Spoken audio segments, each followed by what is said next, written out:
सभी प्रभु प्रिय संतान भाई बहनों को हमारा प्यार भरा नमस्कार।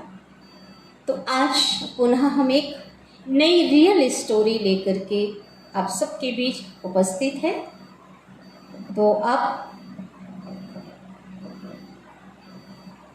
तो ये इसका शीर्षक है, इस रियल स्टोरी का, इस कहानी का शीर्षक है सच्चा सौंदर्य, सच्ची सुंदरता किसे कहेंगे। आज देखो दुनिया में लोग क्या करते हैं, भौतिक रूप से जो आवरण है इस शरीर में के ऊपर चढ़ा हुआ है, जो देह है, उस देह को ही देखकर आकर्षित होते हैं और उसी सुंदरता को देखते हैं। लेकिन वास्तव में वो सच्चा सौंदर्य वो नहीं है। अगर कोई व्यक्ति शरीर से कितना भी सौंदर्यवान हो, लेकिन अगर कोई समाज विरोधी काम करता है या देश के विरुद्ध कोई कुकृत्य करता है तो उसकी सुंदरता क्या हो जाती, चली जाती है। लोग पहले जो उसे प्यार करते थे, उसकी सुंदरता को लेकर के आज लोग जो महिमा करते थे, बखान करते थे, लेकिन आज उससे वो घृणा कर रहे हैं, नफरत कर रहे हैं। क्योंकि असली सुंदरता होती है अंदर की सुंदरता, गुणों की सुंदरता, कर्मों की सुंदरता। तो आज की रियल स्टोरी इसी पर है।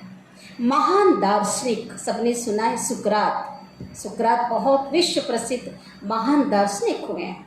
कहा जाता है, कहते हैं जो सुकरात था उनका जो चेहरा था वो कुरूप था, चेहरे से बदसूरत थे वो, और इसलिए लोग उसे है की दृष्टि से देखते थे, घृणा की दृष्टि से देखते थे। ऐसा हमने सुना पढ़ा है। तो एक दिन की बात है, उस सुकरात एक पेड़ की शीतल छाया में बैठे हुए थे और दर्पण में अपना चेहरा देख रहे थे। ठीक है, उसी समय उनका एक शिष्य वहाँ आ पहुँचा और उसने देखा कि जो गुरुजी हैं उनके, वो क्या कर रहे हैं, चेहरे को दर्पण में निहार रहे हैं। उनको हंसी आ गई।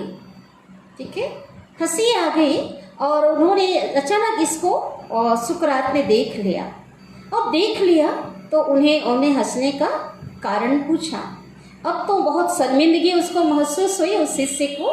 वो टाल मटोल करते रहे, लेकिन बार बार सुकरात के पूछने पर उस शिष्य ने उनको सच बताना ही पड़ा। उसने कहा कि आपकी शक्ल उतनी अच्छी नहीं है, चेहरे से कुरूप होने के बावजूद आप दर्पण क्यों देख रहे हैं।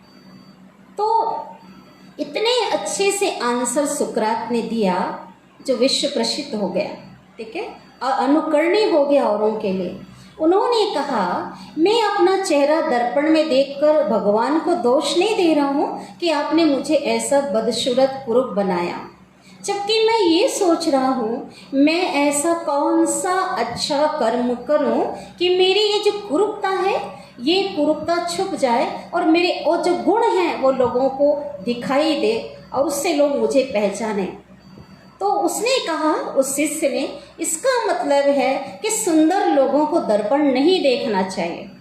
तो सुकरात ने कहा, क्यों नहीं, उनको भी देखना चाहिए। उनको इसलिए सुंदर, जो शारीरिक सौंदर्य जिनको कुदरती प्राप्त है, उन लोगों को दर्पण इसलिए देखना चाहिए। दर्पण देखते समय वो ये विचार करें, उनके अंदर ये सोच हो कि मैं ऐसा कोई गंदा कर्म कोई ऐसा गलत कर्म ना करूं जिससे मेरी जो सौंदर्य चली जाए।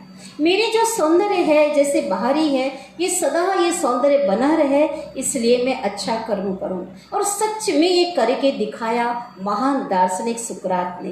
वो इतने विश्व प्रसिद्ध हो गए कि उनके विचार आज लाखों करोड़ों के लिए प्रेरणाप्रद हो गए हैं और अपने महान विचारों के लिए वो जाने जाते हैं। और कभी उनके उस चेहरे की और कभी कोई बात नहीं आती है। तो इतने आज हमने कई ऐसे लोग देखे हैं कि समाज में, आज देश विदेश में कई ऐसे लोग हैं जो शारीरिक रूप से सौंदर्यवान ना होते हुए भी अपने कर्मों के द्वारा अपनी क्वालिटी को उन्होंने इतना निखारा कि विश्व प्रसिद्ध हो गए और उस नाम से जाने जाते हैं और सब उन्हें प्रेम करने वाले हो गए। तो इसी प्रकार परमपिता परमात्मा भगवान भी हमें यही शिक्षा देते हैं कि बच्चे देखा जाए तो हर आत्मा, ये तो शरीर एक चमड़ा है, आवरण है, भौतिक आवरण है, और ये जो है ये सदा नहीं है। इसका अभिमान नहीं होना चाहिए, क्योंकि इसके अंदर जो आत्मा है, शरीर से कोई कैसा भी हो, लेकिन इसके अंदर जो आत्माएं बहुत सुंदर है और वो आत्मा उस परमात्मा की संतान है और उस आत्मा के अंदर वो गुण भी मौजूद हैं जो सुसुप्त है। उसे उस परमात्मा की ज्ञान से, परमात्मा की याद से हमें निखारना है और अंदर को ही हमें सौंदर्यवान बनाना है। ठीक है, ऐसे अविनाशी सौंदर्य जो होता है वो गुणों की होती है जो सदा अविनाशी होती है, और शारीरिक जो सुंदरता होता है ना वो क्षणिक होता है।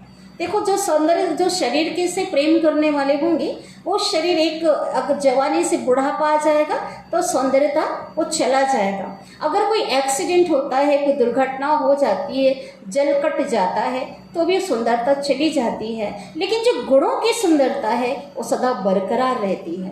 तो एक बहुत सुंदर था, तो सच्चा सौंदर्य के ऊपर आज की स्टोरी थी, रियल स्टोरी है।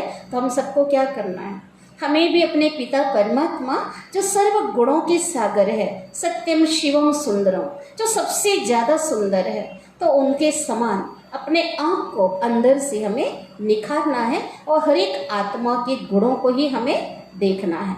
ठीक है, क्योंकि हर के अंदर कोई ना कोई विशेषता, कोई ना कोई गुण जरूर है।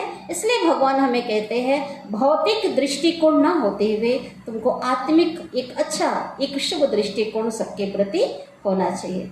तो आज की स्टोरी हम यहीं पे समाप्त करते हैं। तो आज का जो शीर्षक था सच्चा सौंदर्य के ऊपर। ओम शांति। तो कल एक नई स्टोरी के साथ हम पुनः हाजिर होंगे, उपस्थित होंगे। आप सबका दिन शुभ हो, मंगलमय हो। प्रभु याद में आप स्वस्थ रहें, आप सभी मस्त रहें।